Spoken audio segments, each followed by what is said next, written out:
Chapter 5. The Albatross and the Samuel Enderby. We fought and killed many whales after that first night, but our work didn't finish when we killed them. We then had to climb down onto the dead whale and cut off the fat. We had to work quickly because sharks came for the whale meat. Sharks could eat a whale in one night, and some of these whales were almost as big as our ship. We cut off large squares of fat and pulled these squares onto the ship. This was a long, hard job. It was also dangerous because sharks swam around us. We then cooked the fat and made oil. When the oil was ready, we put it into barrels. Oil gave us light and made us warm. We could sell it to people around the world. Oil was our money. But did this make Captain Ahab happy? No. The money wasn't important to him. He only thought about Moby Dick. He could only hate. He stood for hours on the ship, in the rain, in the snow, and looked at the ocean. When other ships went past, he didn't ask them, "How are you? Do you want help?" He only asked, "Did you see the white whale?" One day we met the Albatross. It was on its trip home after 4 long years on the ocean. The ship and its whalers looked ready for home. The men were tired and thin, with large, hungry eyes. The wind was strong that day, so the Albatross couldn't come near us. But the captain put his hand up and smiled.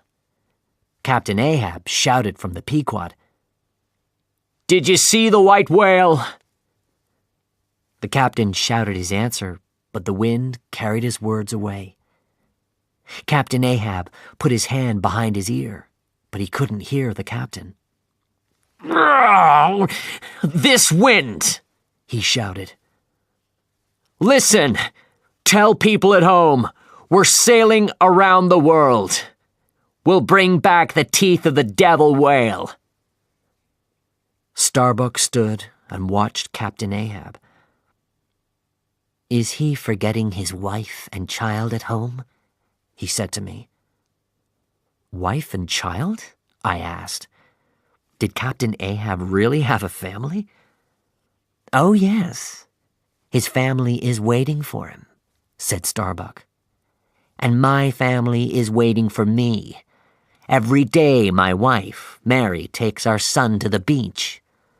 They look at the ocean. They hope that they'll see our sails one day." I thought about the other men on our ship. How many of these men had families? What did they leave behind them when they went on the whaling ships? Who waited for them? Nobody's waiting for me, I thought. I want a wife and child. I'd like to go home to them. Day after day, nothing changed. Captain Ahab always asked other ships about the white whale. Some captains knew about Moby Dick. Some laughed at Captain Ahab. "Moby Dick is only a whaler's story, nothing more," they said. Then one day, we met the Samuel Enderby. The ocean was quiet, and the captain, Captain Boomer, came onto our ship. He was a friendly man and smiled at us. He only had one arm. "Did Moby Dick take your arm?" Captain Ahab asked excitedly. "Yes, I lost my arm to the white whale," the captain answered.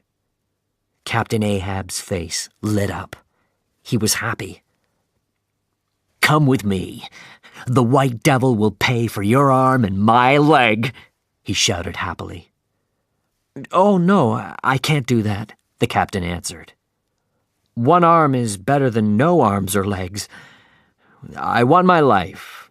I think I'll leave Moby Dick in the ocean." "Leave him?" shouted Captain Ahab. He turned his back to Captain Boomer for a minute. Then he turned around and shouted at him. "Get off my ship! You're afraid. I'm not afraid. I'll find Moby Dick. I'll look him in the eye.